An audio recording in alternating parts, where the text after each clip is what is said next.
All right, so welcome to this lesson. In the further continuation of the previous one, here in this lesson, we're going to talk about the very important stuff, the shading and the look and feel of the particles. Now, you're going to recall from our previous statements that here in this case, we will be working in the software render particle system. So that also going to involve some, uh, the nodes and the utilities of the hypershade. That will going to be very, very interesting. That will going to also add up to your knowledge.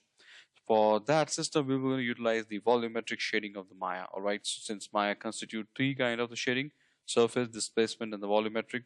Here we're going to talk about the volumetric, the volume blending system. All right. So first, let's say I'm going to start playing with the particle system. So you should be seeing that there are only the grayscale particle system. There isn't any opacity. There isn't any color. So we like to take this thing in two process. The first is that we're going to select that up and it's the child underscore burst. We like to go here and first of all add the opacity. Since these are the classic particles, we don't have any other nodes associated with that in comparison to the N particles. But that's not a problem. The classic particles still being very strong and very in the fluid and the particles are in a kind of a synergy. So the add power particle attributes, add attributes, and here we like to add up a map.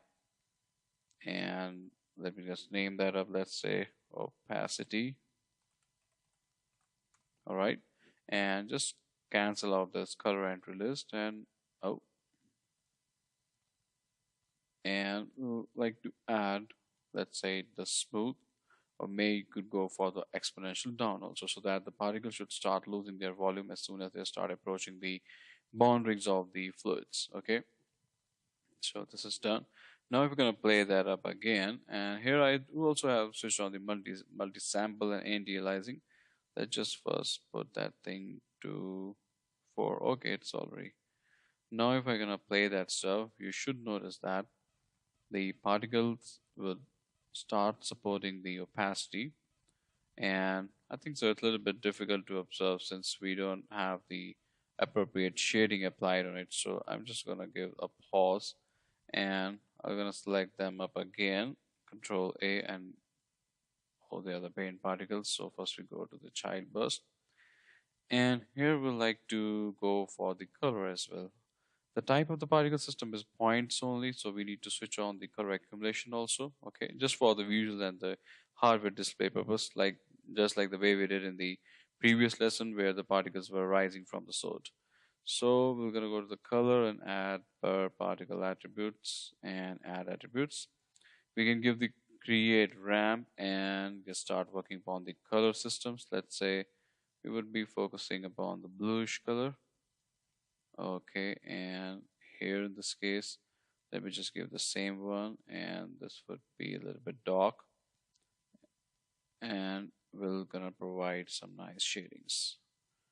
Let's say we're gonna change that up a little bit more darker. Okay,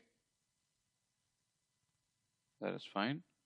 And we can also play along with the noise, which is an extremely important attribute to provide the level of the shading. But you should also gonna realize that the particles are gonna be too much because somewhere we need to manage the color balance. So I'm gonna put that thing to the 50% of the color again. And if I have to roll them back, I must see some nice changes. But still, I can see that the shading is pretty much so strong. So I'm gonna stop that up and again go for the child burst, and here I like to concentrate upon the color again and bring it back color again to this much. And we could just do one thing in order to proceed this reaction in a little bit faster. Let me just gonna dip down the, oh, it's 8500. So we do one thing, we're gonna need some little bit change. I'm gonna put them back to 6500. Okay, just for now only, just for the so that it could just fast trying to work upon the things in a faster way. Once the motion is done, once the settings are completely done, then we could just start working upon the numbers. We could no doubt we could just enhance them, crank them up with the resolution so that we could have much more detailed version. And you should also notice some, nice streaks are also coming. So let's just, do one thing. Let's just disclose the process. The streaks are just coming because of the random direction of the particles, which is, really, very important subject for that. So I'm gonna put that escape. I'm gonna pause this reaction, and the energy particle is very, very nice. They are coming out very, very well. And you should also be noticing some small dots also. These are basically the parent particles. So what you could do to them, just to cancel out the opacity here, you can go to the parent bus and can apply for the opacity. This time I like to go for the object so that it should apply on overall object. Put that thing to 0 so you could see that there isn't any more particles, and the process is very, very nice.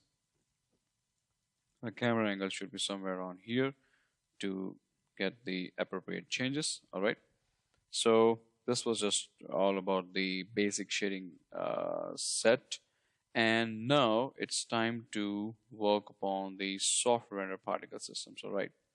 So the software render particle system has to be the tube. So I'm gonna first of all save my file, save as, let us say this should be 11 and ASCII, save that up. Now I'm gonna change the type to the tube. So instead of the particle render type, instead of the points, we need to give the tube, and we need to work upon the radius and radius one. That will gonna decide the you can say the first section of the particles and the last section. This is the tail size.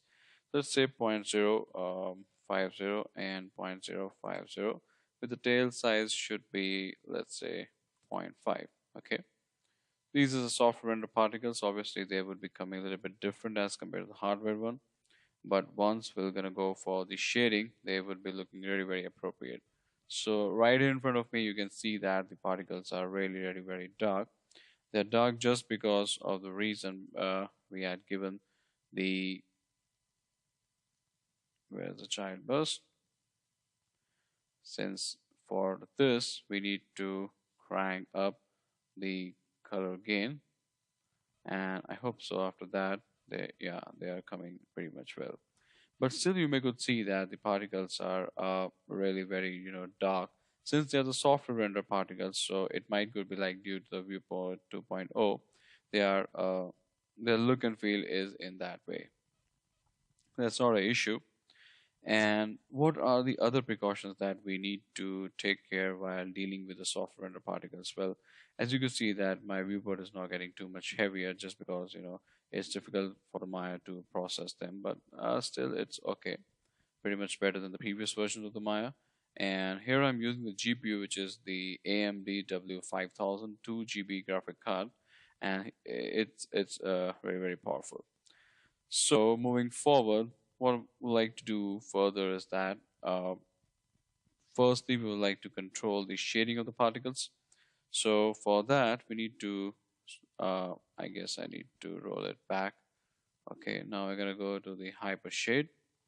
The Hypershade in 2016 has been revised in a very, very perfect manner. It's a little tricky, but it's also awesome. So what we like to do first, we need to create the volumetric section. Under the volumetric section, we do have falling shaders. Let's say we like to take care of the particle cloud. Okay, so they are just coming in this way. And what I need to do, first of all, need to go to the outliner, select the child bus, and again the same process, assign material to the viewport selection. That's perfect.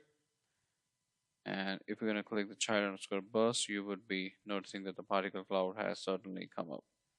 But there is an issue, and the issue is that we also need to assign certain more properties to utilize the particle cloud, because in the particle cloud there isn't anything that still which has been associated with the particle. So for that we need to do certain more changes. So I'm gonna do one thing. I'll just stop myself over here, and we're gonna talk about the same thing in the next lesson. Okay.